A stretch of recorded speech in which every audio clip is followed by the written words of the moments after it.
Hey guys, I'm back with another video. I thought it was time to do a review and kind of a wear and tear of my Chanel Trendy. I got this in November of 2021. Yeah, early November, I think. So I've had it for over a year now, and it is lambskin. So I know that I like watching videos like this when I'm researching a bag and I want to know how it wears over time. If you guys haven't seen my unboxing or reveal of this, I did get it pre-owned from the Purse Affair, and it's from 2017, 2018. It's like 2017 K or something like that, 2018 cruise. I don't know, but it's has silver hardware and it's very, very rare. In fact, I've only seen one other one on YouTube. Hi, Rebecca. And other than that, currently right now, Fashion File has this exact bag for sale. It's only the third one I've ever seen. So if anybody ever wanted a black trendy with silver hardware, they are so rare, and there's one on Fashion File, but it's like $7,000. I cannot believe the price of Chanel right now. Pre-owned Chanel, let alone boutique Chanel.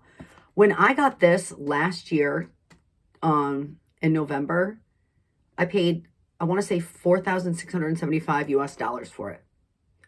Now, the same one in basically the same condition is selling for $7,000 on Fashion File. I cannot believe it. When I got this, it already had some wear. It was rated as an 8.5 out of 10. I knew about it, but I wanted it so bad, and I knew I'd probably never see another one again with silver hardware. Or if I did, now it's $7,000. It had most of the protective stickers still on the hardware, except for here. And the only sign of wear is this actual tip right here, this turn lock. And it's pretty worn. It has scratches and there's a little pink hue to it, which happens with metal sometimes over time. I brought it into Chanel before to have it replaced, and the SA told me not to bother. She wouldn't even bother doing it right now. It's not worth it yet. So I just didn't. I'm okay with it. I don't even know if you can see it. It probably doesn't show up on camera. The CCs themselves don't have any scratches. It's just this tip. And then, with lambskin, there's surface scratches, but there's no major scratches on it. And then the corners are pretty clean. Like there's no rubbing that you can see with the naked eye. However, in direct sunlight, like if a really bright beam of sunlight is shining on it, you can actually see some rubbing on the corners here. But otherwise you can't. So for a lambskin bag that was heavily used, it's definitely held up really well. I took the sticker off of this bar when I got it, and I still don't have any scratches on it. When I first got this bag, I used it for months nonstop, and then it kind of got put back into the rotation. So I don't use it a ton anymore. I mean, I'm going to start using it again. I just have a lot of bags, but I love this bag. I just love the top handle. I love the having the ability to have it on your shoulder, wearing it crossbody, and being able to hand carry it, because I love a top handle bag with shoulder straps. I have, since this is an older model, this is the one that you can detach the strap if you want to. I currently have it stuffed right now. The interior is perfect. Usually with lambskin bags with flaps, you get a lot of scratches on the inner flap, but honestly, mine looks really good. This plate doesn't have any scratches on it either. So, and then you have this line right here, but that's going to happen when you open it. And then when you close it, you can kind of see it, but it's not, I don't care. Like, it doesn't bother me at all. This is what the back looks like. When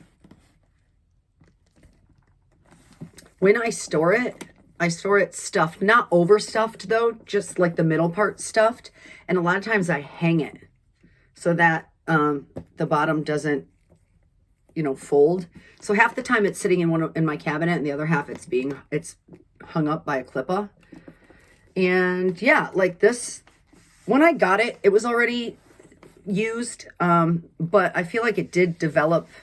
People say that lambskin develops a patina, where you can see it's shiny, because I think it's pretty durable. Now, I have treated it with the handbag spa, Pure Hydrate. Yeah, that's it.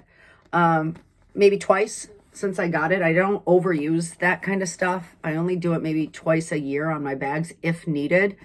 And I don't think I've done it on any of my caviar bags. Just, actually, no, my caviar boy bag I did. But, because I like the lambskin to stay shiny and look hydrated and healthy, not dried out.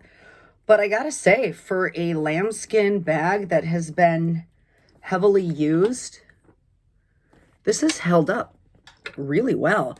And now that the prices are insane, you know, at the time I thought it was a lot for a used bag only a little over a year ago, less than $5,000.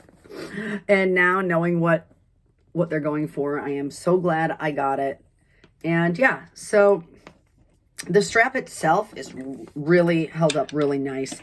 This, like I said, this feels like a really durable lambskin. It's definitely soft, but it's not, it doesn't feel too delicate. So it's just, this is a really well-made bag, because I know Chanel has had some quality issues over the years.